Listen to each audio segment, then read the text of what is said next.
Welcome back, capital F football fans, to the O&O Sports YouTube channel. Today we are looking back at our second nuclear Saturday of the year. It was week 10 of the 2024 college football season. We had a bunch of upsets that we'll be going over, a few close calls, and a ton of football that we will be looking into and talking about today. And without further ado, let's jump into our predictions. If you have not heard, we are potentially giving away $100 to one of our subscribers. If you want a chance at winning, be sure to follow us on social media. Links will be in the description down below, but that is only if we do not correctly predict over 75% of the college football games correctly this year. This week's games will be popping up on your screen right now. And we ended up predicting a pretty lousy 32 of 49 games correctly this week, which brings us to 446 of 599 correct predictions on the year for a winning percentage of 74.5%. We are now just under that 75% threshold, so now's the time. If you want a good shot at that $100, be sure to follow us on our social medias. That's the only way you can win.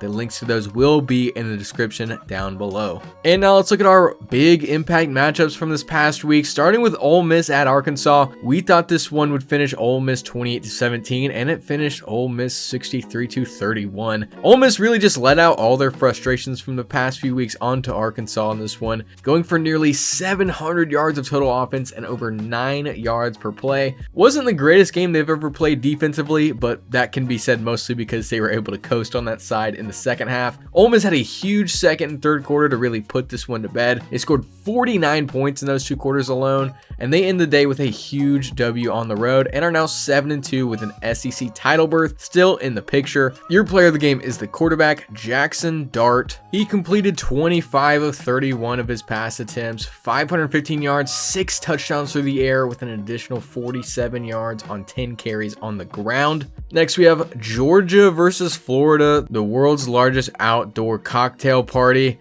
We thought Georgia would win this one 27-24, and they did end up winning 34-20. This one was particularly interesting to us because despite losing by 2 touchdowns, our prediction was actually fairly accurate in this one, up until DJ Lagway went out with an injury in the second half. Florida looked like it was in the driver's seat in this one up until that injury, and that's when the Bulldogs took advantage and outscored the Gators 28-7 in the final 2 quarters to squeak out a win here. Not the best game for Georgia or Carson Beck, who threw 3 picks that gave Florida an advantage early, but he was able to get it together and secure the W for the Bulldogs. And your player of the game is actually going to come on the defense, the linebacker Chaz Chambliss, who had 6 tackles and 2 sacks in this one. Now let's look at Oregon at Michigan. We thought Oregon would win this one 32-10, and we got it pretty close. It was Oregon 38-17. This was just pure domination from start to finish with the Ducks. 200 more yards of total offense, nearly 20 more plays.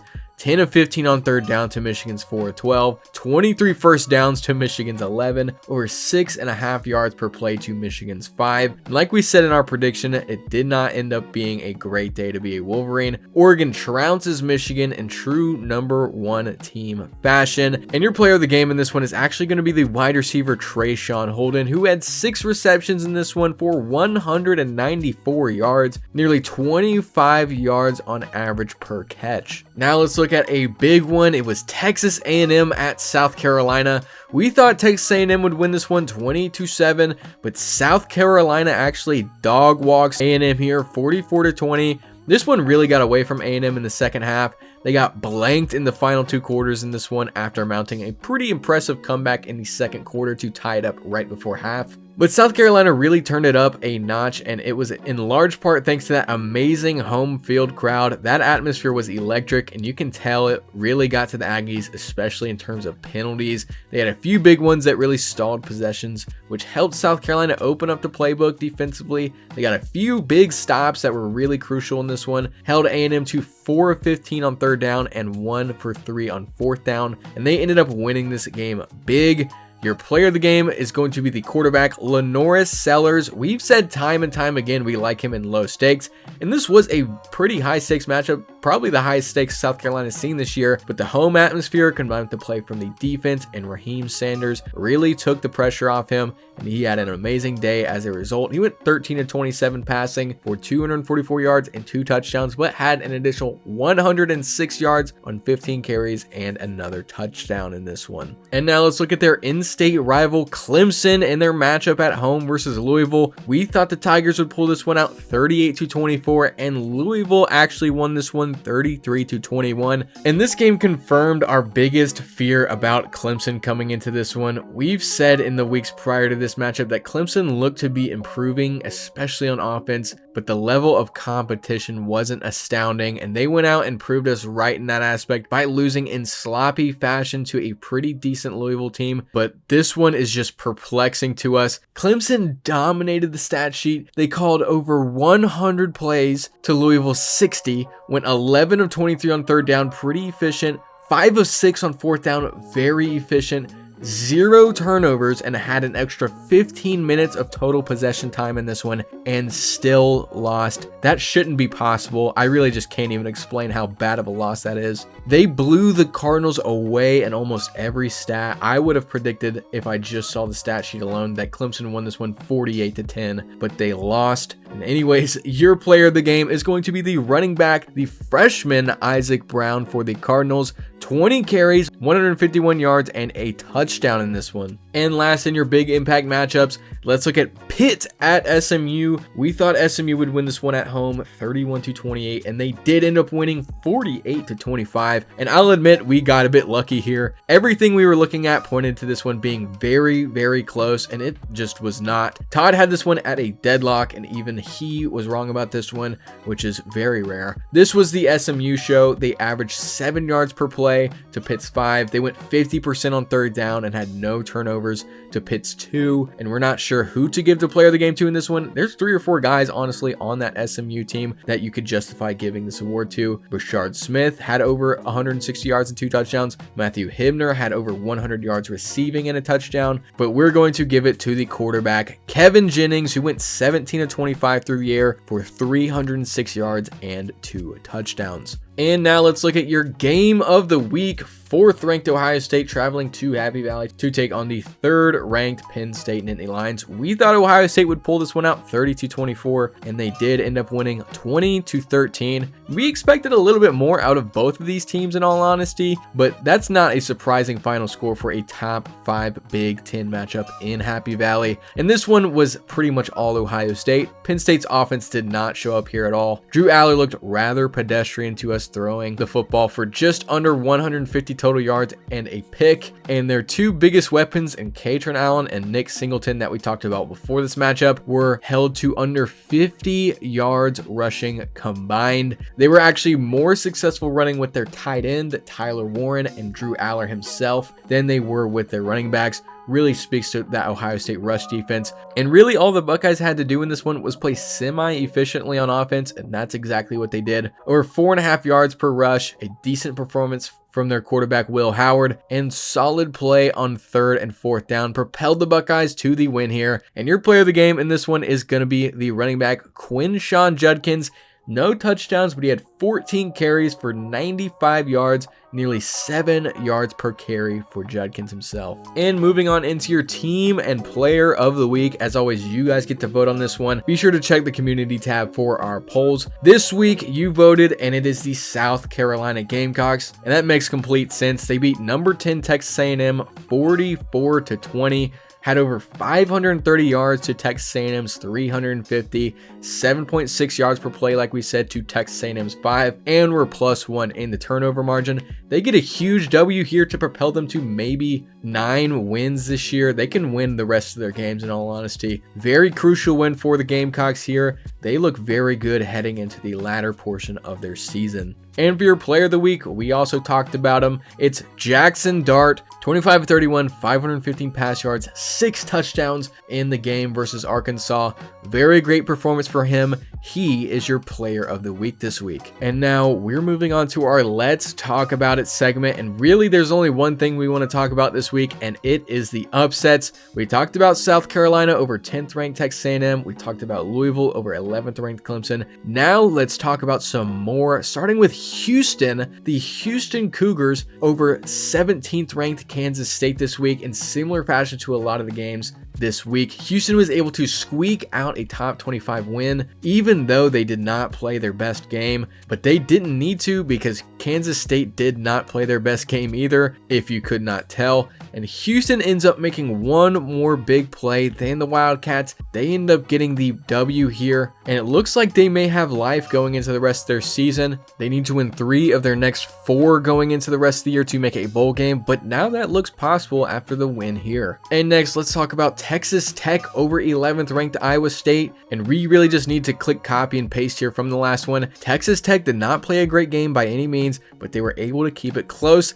They played just a little bit more efficient on third down, and they went out and made just one more play than Iowa State could. Taj Brooks, the running back, had an amazing day. Their defense actually showed up a good bit in this one, and they also get the W, and now that conference is wide open. And last, let's look at Minnesota over 24th ranked Illinois. Honestly, not that big of an upset. We did call this one before the week, but Illinois has had a down couple of weeks, and Minnesota has been getting in a groove, and that culminated in a very solid win on the road here for the Gophers, thanks mostly to those 2 forced turnovers from Minnesota that gave them the edge in this one. And now let's jump into the week 11 top 25. This is one of the most electric we've done all year, so hold on to your belts, folks. Let's start with the teams that dropped out. It was Arkansas from 22. They drop out of our top 25, and Kansas State drops from 19 all the way out after 2 tough losses for both of those teams. And following them at 25, we have the South Carolina Gamecocks.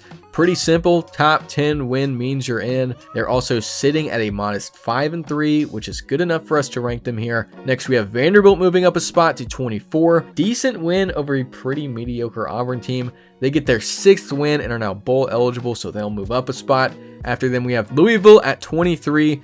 Top 11 win means you're in, and Louisville's record doesn't accurately reflect how solid of a team this is in our eyes. They have a legit shot at 8 or 9 wins this season. After them, we have Colorado and Washington State both moving up 2 spots, who are both on byes this week. And then we have Pitt dropping to 20.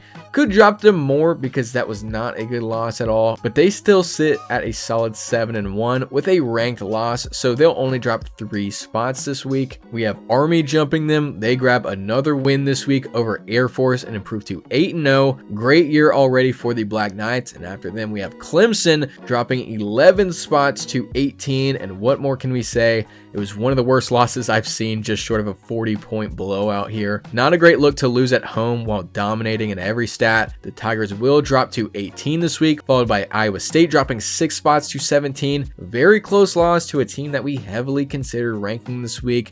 But with a couple teams jumping up, we had no choice but to drop them 6 spots this week. Could have done more, could have done less, but alas, we're set at 17 for the Cyclones this week, followed by SMU jumping up 4 spots to 16. They had a great top 25 win to boost their resume and improve to 8-1 on the year, with ACC title hopes still very much in the picture. After them, we have Texas A&M at 15. They fall 6 spots here because of that bad loss.